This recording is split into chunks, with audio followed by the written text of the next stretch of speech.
proses pembahasannya cukup intens juga. Jadi yang jelas pelaku riset itu sudah dipetakan. Ya, jadi kalau ada celah KL itu ya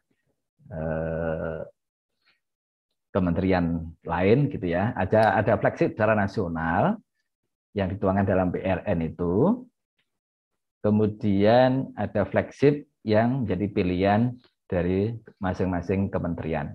Jadi kalau misalkan kementerian kita mengambil inisiatif ada pilihan tema, itu juga sebenarnya dalam rangka supaya riset-riset itu lebih ada konsentrasi atau fokus ke tema-tema yang memang jadi dipertimbangkan ada dampak yang terkait dengan kekuatan ekonomi tadi.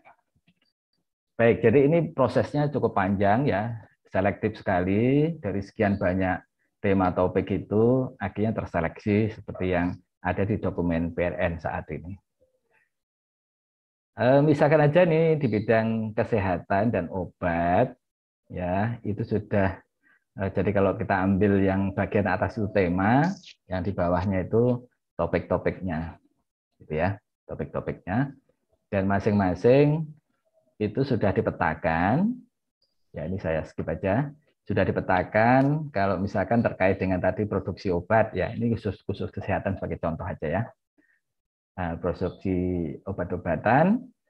Nah, untuk menghasilkan produk itu dipetakan, ya dipetakan siapa saja yang mengerjakan untuk menghasilkan produk yang kita harapkan itu. Ya, jadi kita biasa membagi tugas itu dalam bentuk yang kita sebut sebagai WBS, ya, Work Breakdown Structure. Ini mirip kalau kita bekerja dalam misalkan dalam infrastruktur gitu ya. Jadi biasanya kita membagi tugas seperti itu. Kemudian dari WBS itu bisa kita terjemahkan lagi, kita bagi-bagi lagi. Pekerjaan yang lebih kecil kita sebut sebagai work package gitu ya. Jadi satu WBS itu bisa terdiri dari beberapa WP. Itu kira-kira Bapak Ibu ya. Baik, jadi untuk bidang kesehatan ini contoh saja ada produksi atau produk yang diharapkan dalam bentuk obat itu ada amoksisilin, kemudian paracetamol, insulin, ya produk-produk yang menjadi prioritas ya, dan seterusnya ya. Ini kalau kita lihat di bidang kesehatan, gitu ya Bapak Ibu ya. Saya nggak akan bahas ini secara detail. Nah, kaitannya dengan panduan kita Bapak Ibu, saya coba membuat skema seperti ini. Jadi di panduan kita ini nanti Bapak Ibu akan ketemu namanya SBK, ya, standar biaya keluaran. Kemudian ketemu namanya bidang fokus tema topik, gitu ya. Kemudian ada juga tema prioritas. Jadi ini sebenarnya saling terkait dan saling memperkuat Bapak Ibu ya. Jadi RIRN sendiri itu dalam proses lahirnya itu kita itu sudah menggunakan yang ada di RIRN itu dalam mengelola penelitian kita. Jadi kalau Bapak Ibu lihat kembali di buku panduan kita di berapa ya, 11, 12, sebelum RIRN lahir, itu sudah ada pilihan tema topik itu. Walaupun tempatnya juga tidak seperti RIRN yang diundangkan itu. Tapi secara substansi, mulai fokus tema topik itu sudah kita buat di sana. Bahkan kita sudah teman-teman di kementerian waktu itu sudah berhasil memasukkan bahwa penelitian itu harus masuk pada standar biaya keluaran. Yang itu periode-periode sebelumnya tidak ada. Ya, jadi yang kita sebut sebagai standar biaya keluaran. Nah, dulu semangatnya adalah kita ingin mengelola penelitian itu berbasis output kan, gitu kan? Semangatnya begitu. Maka dirumuskanlah bahwa penelitian itu harus masuk peraturan Menteri Keuangan. ya, yang kita sebut sebagai standar biaya keluaran. Sampai sekarang kita pakai. Nah, sayangnya mulai lahir sampai sekarang itu SPK ini relatif dari tahun ke tahun itu belum banyak perubahan. Padahal sebenarnya dinamikanya kan sudah banyak berubah, termasuk sudah lahir RIRN ini juga dari sisi bidang fokus, tema, topik juga sudah berubah. Tapi yang ada di SPK itu masih mengacu kepada apa yang pertama kali dulu kita rumuskan.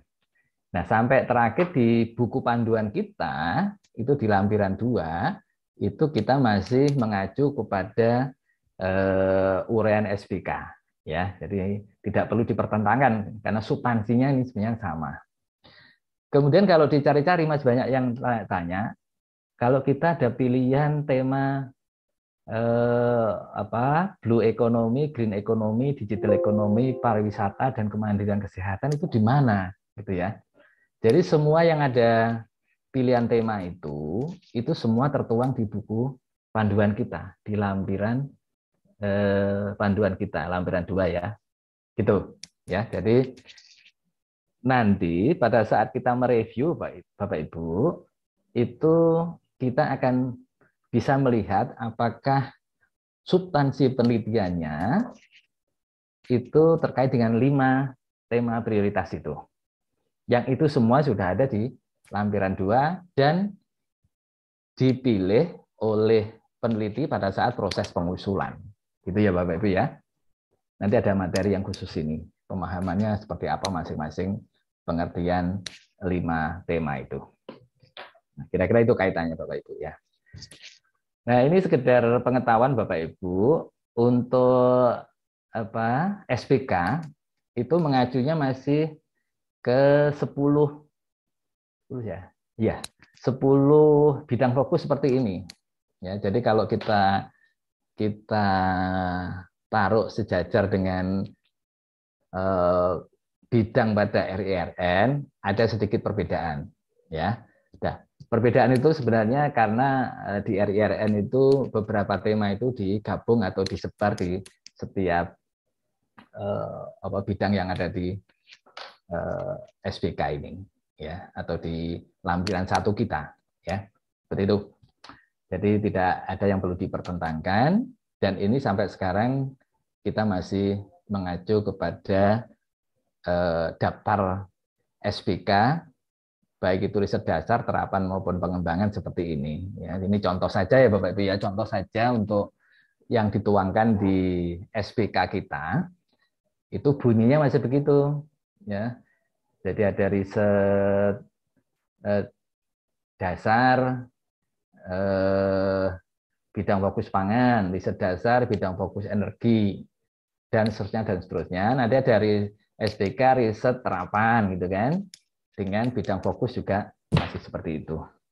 Jadi kira-kira seperti itu Bapak Ibu ya, kaitannya dengan RIRN dan acuan pada saat kita menetapkan SPK dan pendanaan penelitiannya. Oke, berikutnya Bapak Ibu, kita bergeser ke kebijakan yang kedua yang kita sebut sebagai Standar Nasional Penelitian dan Pengabdian kepada Masyarakat, yang ini nanti digunakan sebagai dasar dalam kita membuat clustering perguruan tinggi.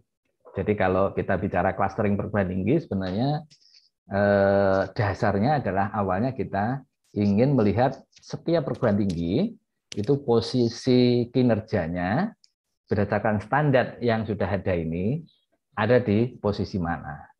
Jadi itu kenapa kita melakukan clustering, dan clustering itu kita gunakan dalam kebijakan desentralisasi yang nanti akan disampaikan oleh Pak Derajat ya pada setelah sesi saya ini.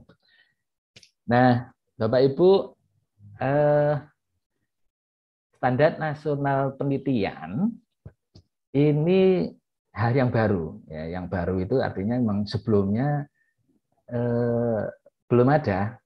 Jadi kalau sebelum tahun 2012 atau tepatnya sebelum tahun 2014, kalau kita mengatakan standar nasional pendidikan tinggi, itu yang kita temui hanya standar nasional pendidikan.